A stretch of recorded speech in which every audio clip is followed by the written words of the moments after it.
We are here at the EBO booth with Jason. How you doing? Great. How are you? Good. It's great to be here with you and learn more about these motor systems. Tell me a little bit about the company, first of all. What is EBO? EBO, we got started around 8 years ago, by chance. Ran another company and some medical things happened, and I discovered electric motors. It kind of changed my life, and so I thought I'd change other people's lives.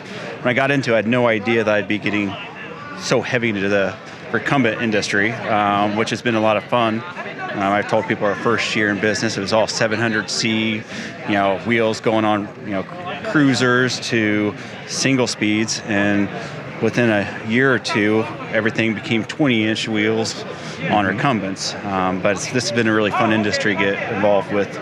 All right, let's talk about the motors. So they're hub motors. Tell me about the motor itself. So this guy here is our kind of our pride and joy. This is a 350 watt with a peak power of 816. It's probably our most popular motor because it's light, compact, and still has a big boost of power. Super efficient motor, so you get a pretty good distance, and super reliable. So we have these on, at this point, thousands of trikes. This is our motor design. Not all of our motors are our motor design. This is all of our design. Then getting into the trike business, we've gotten really involved with, figuring out all sorts of adaptive ways to help people get on trikes. Mm-hmm. So you mentioned that there are other motors that you sell for other sorts of solutions, right? So one would be yours, but maybe others. Tell us about that. Well, we kind of discovered being out in Colorado, we have a lot of customers up in the foothills. Foothills along the areas called the Front Range. So we developed the Front Range system because we've had a lot of customers, they're climbing 6% grades for 20 miles. And these guys here, we noticed, we're getting pretty hot and giving hot warnings. So we beefed up a motor that was a 500 watt with peak power of 1,050. Was kind of a first step. And then we started getting, cargo bikes. We have one guy that carries 39 cases of wine he delivers to hotels, and neither of these motors were really good for that. So we moved into doing some direct drives with really high power and stuff to help out these different businesses and delivery systems.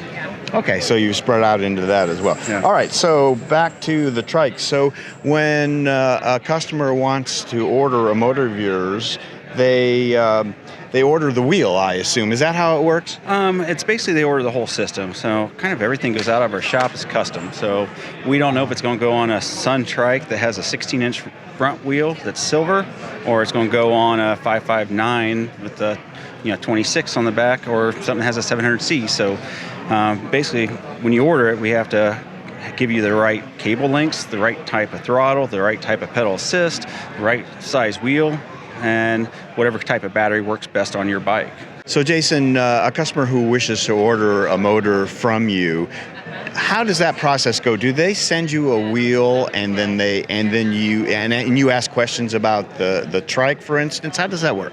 Well, basically how we sell is, say, 90% through bike shops. Okay. So they give us a call or order, and the motor comes built into a wheel. We can build it into a custom wheel if they would like. Bike shops sometimes do that. Sometimes we get rims from a bike shop and we'll build them in for them. But typically we sell it with our rim because our rim is designed for e-bikes. So we prefer to use our rim when we can, but sometimes people have really nice rims that work great too. So typically then more of your sales are new trikes then, and they're gone through the dealer and they're built as part of that system, and many are retrofits? What's that ratio like? I'm not 100% sure on that ratio. I know a lot of systems going on brand new trikes out the door, but we do have a lot of customers. At this show alone, we've probably had 12 people in Dayton alone that have come up and they want to retrofit their existing bikes. So they're asking, where do we do that? And I think there's a local shop here that's going to start doing it for them. So let's take a closer look at the motor. Yeah, so this is our 350 watt motor, and kind of tell it's extremely small and 5 pounds. Take a feel. Yeah. So this little motor here, puts out 816 peak power at this little tiny size and weight. So this is kind of why this has become so popular, because we do a lot of adaptive, and people just don't want a lot of weight to pick up their bike and put on the back of their car or in their car. All right, what do we have here? So this is our mid-drive motor. It's a toshing shell. We've done some modifications to it though. We've changed it up.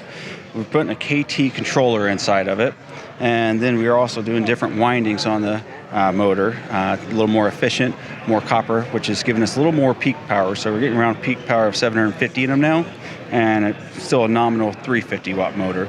And we're also doing a different gear in it. We're using a different nylon gear that would come stock in it, because we're seeing some failure rates in the original nylon gear that we didn't like.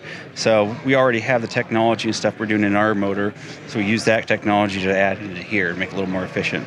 Nice. I didn't even know about the mid-drive. So you do have the capability of going either the rear drive or the mid-drive. Yep, that's correct. Very nice. All right, Jason. Well, thank you so much for showing us around the EBO booth. We appreciate it. All right. All right. Thanks.